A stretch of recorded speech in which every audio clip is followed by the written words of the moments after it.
Alright, here we go. The Punisher, Season 2, Episode 3. I took some notes here, so I'm going to go through them, tell you my general thoughts on the episode. But if you haven't already seen my recap and review of Episode 1 and 2, go back and watch it. It's pretty entertaining.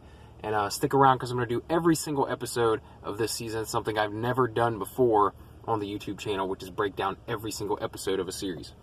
Alright, so in Episode 3, which I don't have it written down what it's called here, but it'll be in the title, so it's whatever. Alright, so we're starting to get some background info on this new baddie, this new villain that is not from the comic books, by the way. I looked it up. I'm like, I don't remember this guy from Punisher or any other Marvel comics. That's because it's an all-original character, which is always great because they can do anything with it. I love that. I love brand new characters we've never heard of before.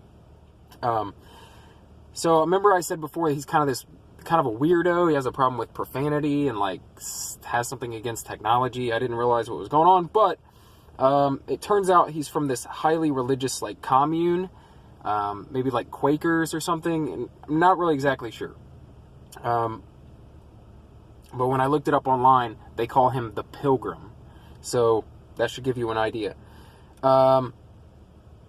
He's from this commune, and they're sending him out into the world on these missions, and I'm guessing he's being sent out by like higher ups in the church or some sort of outside force. We don't really know yet, but obviously he has something to do with tracking down these photos, and I don't even think he is aware of why he's doing what he's doing, but he's being told it's the Lord's work, so he's taking it very seriously. He doesn't mind killing in the name of God and stuff like that. So truly hardcore religious people can be very dangerous people. If you don't know anything about terrorism, obviously they can be pretty dangerous if they have a belief in their head that's strong enough to think that they're doing work for God. Anyway, makes him a formidable foe. So his wife is really sick and she's dying, and the people that are like putting him on these missions are somehow involved with her treatment, like to get better. So that's one of the other reasons that he's doing it for. Let's see here. Oh, it also showed like he has these tattoos that have been faded away. Like he probably had some really bad past at some point and,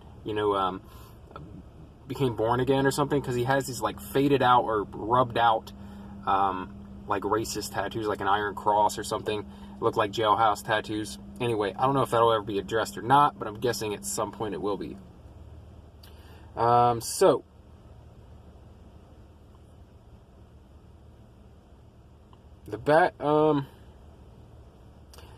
he's tracked down Frank and Rachel at the jail in Ohio. Remember, where we left him last was locked up in jail in Ohio.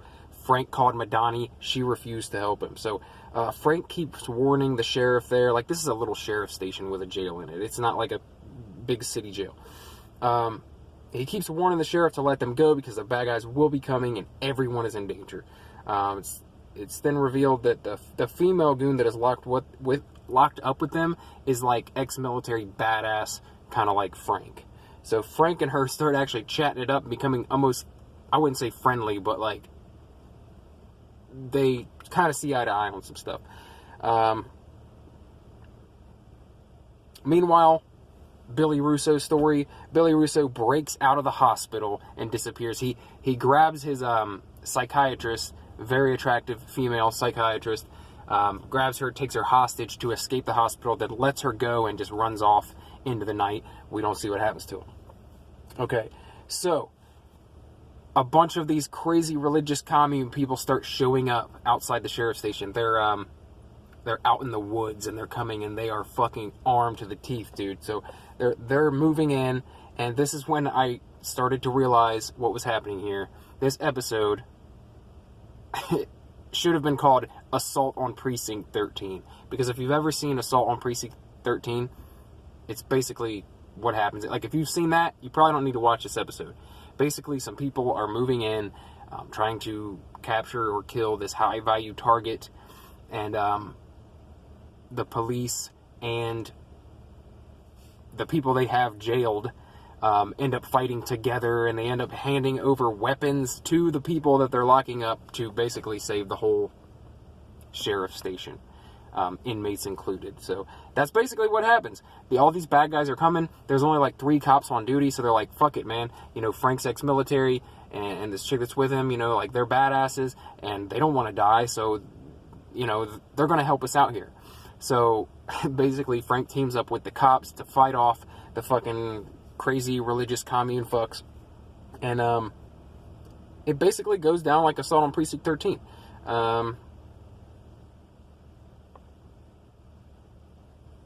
So yeah, if you've seen Assault on Precinct 13, you pretty much know how this episode went. Let's see here. During the fight, it's coming down to the wire. Frank sneaks out into the woods and fucking starts picking dudes off from this commune one by one. He's out there fucking sniping motherfuckers in the night and like just killing them all one by one, slipping through the trees and fucking taking dudes out. And it's fucking absolutely amazing, badass fucking action scene like we love from The Punisher. Let's see. Takes out all these clergymen. Except for the big bad guy. He's closing in on the big bad. The guy whose wife is sick, you know, from the commune. He's closing in on him. And last fucking second, right before, who comes in a helicopter? Fucking Madani and Homeland Security. Oh, fucking, a little fucking late, Madani. Everyone, like, Frank already took everyone out. There's no one left for you to help him with.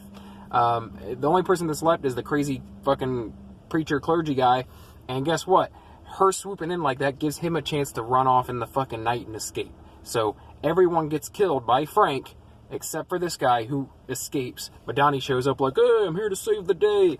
And basically they didn't even need her fucking help anymore. But anyway, Madani's like, hey, Billy fucking broke out, so not only am I here to help you, really I'm just here to get you to come help me out with fucking Billy Russo, who's escaped, and I'm worried that he's going to start fucking murdering motherfuckers, and we don't want him to get away, so I need your help.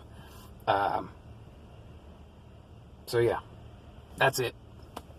That's the end of the episode. The last thing we hear is like, Frank, Billy broke out of the hospital, who's like, motherfucker.